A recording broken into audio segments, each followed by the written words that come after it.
Dhananjayan sir வந்து சினிமாவில் ஒரு ஆல்ரவுண்டர். அவர் வந்து டிஸ்ட்ரிபியூஷன்னா அவர் பேசுவார், தியேட்டர் சம்மந்தம்னா பேசுவார், பட்ஜெட் பேசுவார், கதை பேசுவார், அடுத்தது ப்ராஜெக்ட் பேசுவார். இந்த மாதிரி சினிமாவில் எவ்வளோ கிராஃப்ட் இருக்கோ அதுலேயும் தனஞ்சயன் சார் அவர் பெரிய மாஸ்டர். அவர் வந்து பவிஷுக்கு ஒரு படம் ஒரு டிசைன் பண்ணுறாருன்னொன்னே எங்களுக்கெல்லாம் பெரிய மகிழ்ச்சி. மகேஷ், ரொம்ப நன்றி மகேஷ். என்னென்னா, ஒரு ஹீரோ வந்து படத்தில் பார்த்தோன்னே அப்படியே பிடிச்சிடணும். பவிஷ் எக்ஸ்ட்ரானரியாக இருக்கு. அதாவது அந்த பையன், அதாவது நம்ம ஒரு ஒரு ரெண்டாவது படத்தில் சே இப்படி இருக்கணும்பா அப்படின்னு நினச்சோம்ல ஒரு ஒரு பவிஷை, சூப்பராக இருக்க பவிஷ். லுக்கு, அடுத்த டான்ஸ். அதாவது எங்கள் தம்பி பசங்க எல்லாமே வந்து விஜயின் மேலே வெறியாக இருப்பாங்க. காரணம் டான்ஸும்பாங்க. விஜய் டான்ஸில் எக்ஸ்பர்ட். அப்படி விஜய் டான்ஸ் மாதிரி இருந்தது எனக்கு, எக்ஸ்ட்ரானரியாக இருந்தது எனக்கு. ஏன்னா குழந்தைங்களை ஒருத்தவங்க பிடிக்கணுன்னா டான்ஸ் தான்.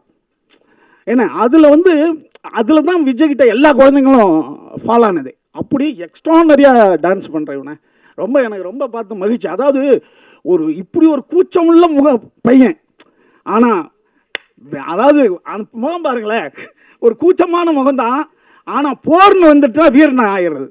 எப்படி அந்த ஸ்க்ரீனுக்கு முன்னாடி அப்படி இருக்கேன்னு எனக்கு தெரியல. ஏன்னா நான் பார்க்குறேன்ல, ஒரு கூச்சமான பையன் தான் அவர். ஆனால் கூச்சம் எவங்கிட்ட இருக்கிறோ அவன் பயங்கரமாக இருப்பான். ஏன்னா சாது மிராண்டால் காடு கொள்ளாதுன்ற மாதிரி ரொம்ப நல்லா இருக்கு. எனக்கு ரொம்ப பெருமையாக இருக்குது.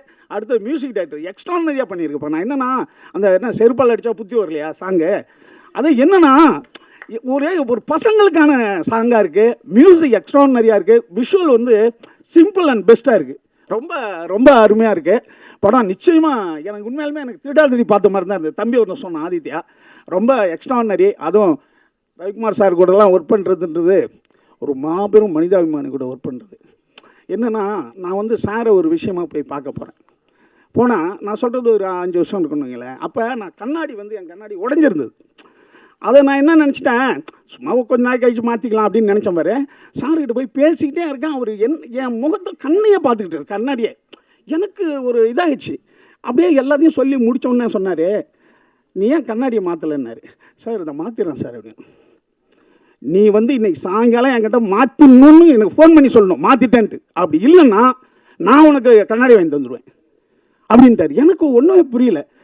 அந்த மாதிரி ஒரு மனிதனை பார்த்த உடனே இவங்ககிட்ட ஏதோ ஒரு தேவை இருக்கோ அப்படின்னு பார்த்து உடனே செய்கிறது இருக்குல்ல, அந்த மனசு சார்கிட்ட இருக்குது. அந்த மனசுள்ள ரவிக்குமார் சார்கிட்ட ஒர்க் பண்ணுறதெல்லாம் மிகப்பெரிய ஒரு பிளெஸிங் பவிஷ். அடுத்தது பவிஷ் வந்து என்னன்னு கேட்டிங்கன்னா, நீங்கள் வந்து அன்பு தம்பின்னு சொல்லலாம், அறிவான தம்பின்னு சொல்லலாம், பண்பான தம்பின்னு சொல்லலாம், பாசமான தம்பின்னு சொல்லலாம். அதுக்கு தம்பின்றதுக்கு இல்லைன்னா தலைவன் போட்டுக்கலாம். அப்படி எல்லா குணமும் அழகாக இருக்கிற ஒரு பையன். நான் வந்து எவ்வளோ ஒரு பசங்களை பார்ப்போம் நம்ம. ஏன்னா அவங்க அப்பா டாக்டரு, அம்மா டாக்டரு, மாமா பெரிய ஹீரோ.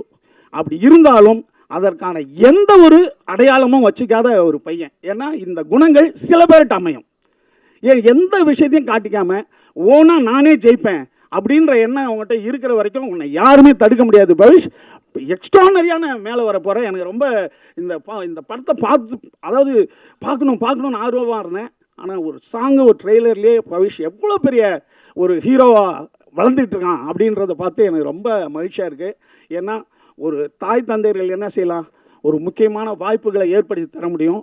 ஆனால் நீ தான் உன்னுடைய திறமையால் இந்த பையனை வந்து பெற்று எடுக்கிறதுக்கு இவங்க என்ன தவம் பண்ணாங்களோன்னு குரல் ஒன்று இருக்குல்ல, அதுக்கு நீ உதாரணமாக நிச்சயமாக இருப்பேன்ற நம்பிக்கை எனக்கு இருக்குது. அடுத்தது வந்து மகேஷ் ஃபஸ்ட்டு படமே எக்ஸ்ட்ரானரியாக பண்ணியிருக்க சார். வந்து தினேஷ் ராஜ் சார் ரொம்ப நல்லா படம் பண்ணியிருக்கு சார் ஃபஸ்ட்டு படமே. அப்புறம் யார், திங் மியூசிக் கரெக்டாக வந்து ஒரு நல்ல ஒரு கதையை முடிவு பண்ணி எங்கள் பவிஷு கொடுத்ததுக்கு ரொம்ப நன்றி.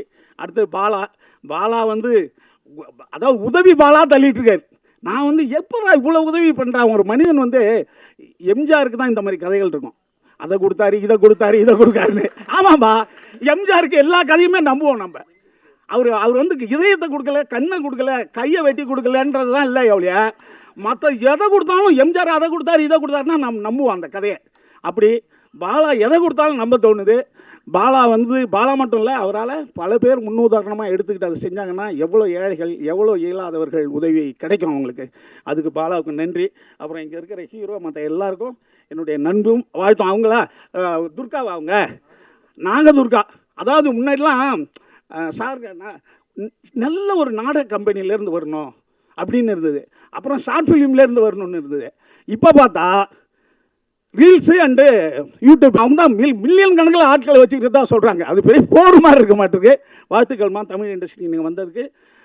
இந்திய இண்டஸ்ட்ரியிலே மிகப்பெரிய வெற்றியடைய என்னுடைய அன்பான வாழ்த்துக்கள். ஏன்னா எங்களுடைய பவிஷ் ஹீரோயின் நீங்கள், அதனால் உங்களுக்கு என்னுடைய வாழ்த்துக்கள். வனிதா மேடம் இருக்காங்க, அவங்க வந்தாலே அடி வெடி அதுக்கு தான் இப்போ வெயிட்டிங் கண்டென்ட்டுக்கு. அவங்க அனைவருக்கும் நன்றி. பவிஷ்க்கு இப்படி ஒரு படம் கொடுத்த இந்த டீம் அனைவருக்கும் எங்களுடைய நன்றி நன்றி நன்றி. வணக்கம்.